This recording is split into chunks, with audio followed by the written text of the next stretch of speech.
Salut à tous, tu souhaites te lancer dans la budgétisation? Eh bien, je vais te remettre les outils qu'il te faut pour te lancer dans la budgétisation.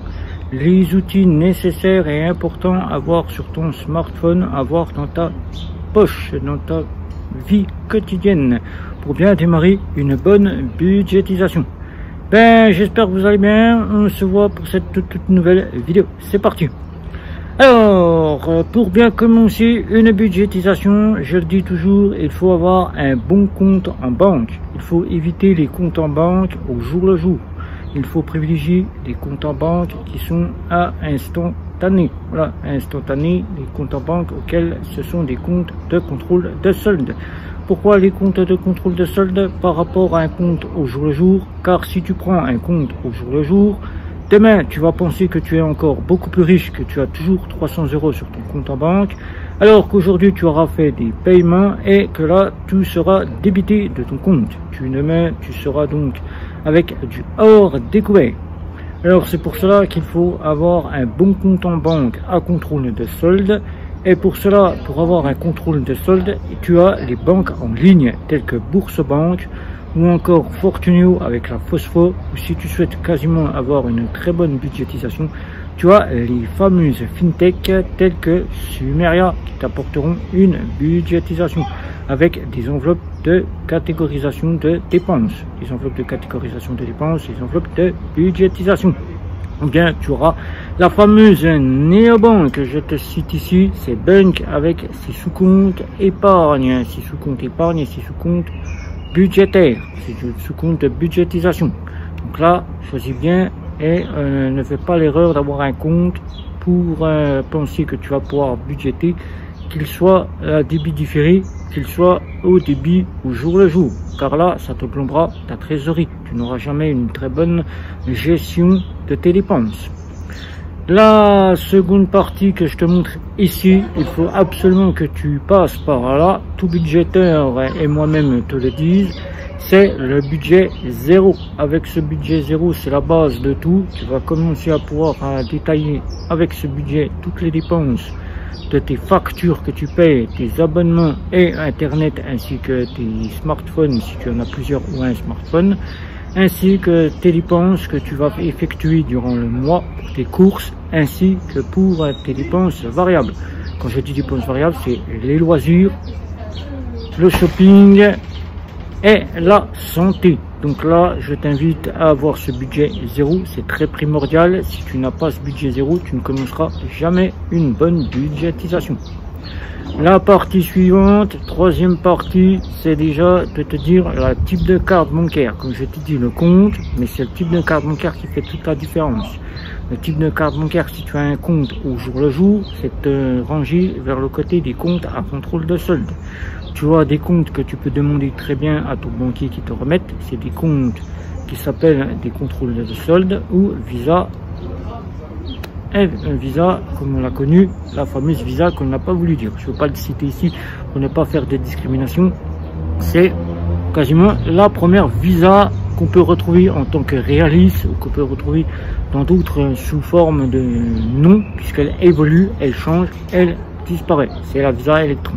Voilà, comme ça tu sauras ce qui en est. Et la quatrième partie que je vais te citer ici, n'hésite pas à en prendre conscience, c'est l'application Banking. L'application Banking, donc je t'ai fait une dernière vidéo sur Banking. Banking, c'est le couteau suisse qui te fera absolument pour que tu puisses éviter tous les 4 matins à vouloir ouvrir ta banque ou bien te connecter sur ton PC à ta banque. Avec Banking, tu auras un œil directement sur ton compte en banque s'il est à contrôle de solde, puisqu'il se mettra à jour dès que tu payes, tel que pour ta banque. Avec Banking, tu auras la catégorisation de tes dépenses, tu pourras y jeter un petit coup d'œil. Tu auras aussi la partie de tes épargnes, très important les épargnes quand tu fais de la budgétisation, mais aussi tu auras tout un tas d'astuces et d'articles proposés par Banking qui te proposeront directement de regarder cela, par exemple des articles sur les livrets pour t'aider à choisir le bon livret pour bien épargner, ou bien ce qu'il peut augmenter ou bien ce qu'il peut diminuer suivant les mois. Ou bien si tu souhaites changer d'électricité, Banking sera là aussi pour t'aider à ce sujet-là.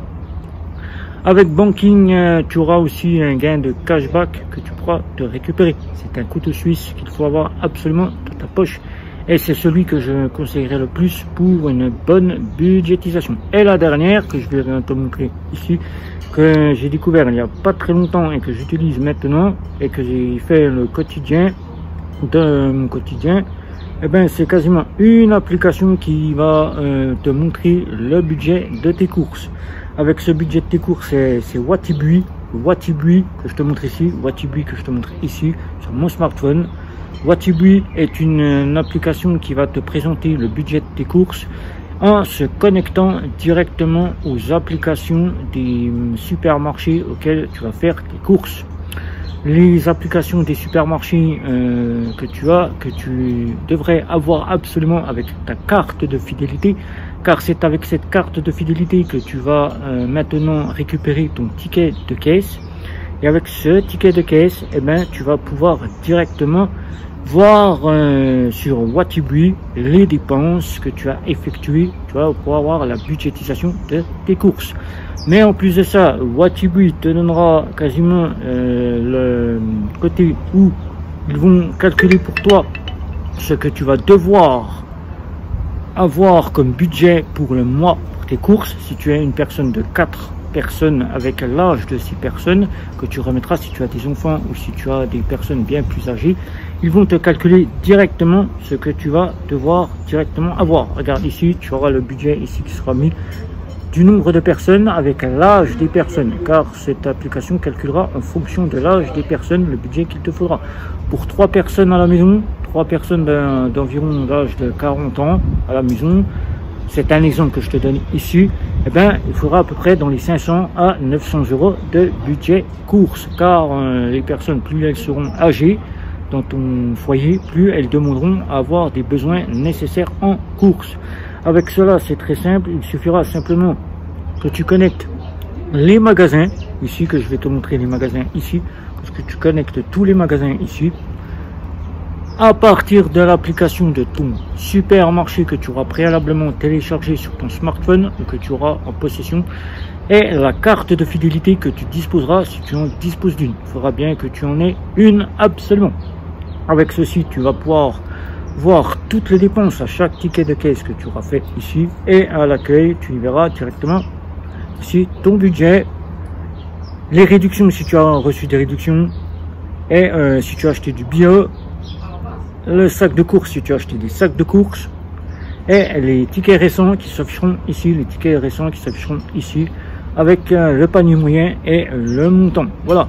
Donc avec tous ces points que je t'ai cités ici pour te préparer à cette budgétisation, ben, je t'invite à y prendre connaissance, à y prendre quasiment une bonne partie, car c'est cela qu'il te faudra absolument pour avoir une bonne gestion de ton budget. Et ensuite de te mettre en pratique. Et si tu as besoin de conseils, ben, je t'invite à me contacter sous cette vidéo. N'hésite pas non plus à partager, à liker et à me retrouver sur les réseaux sociaux. Je te dis bye bye, à la prochaine vidéo.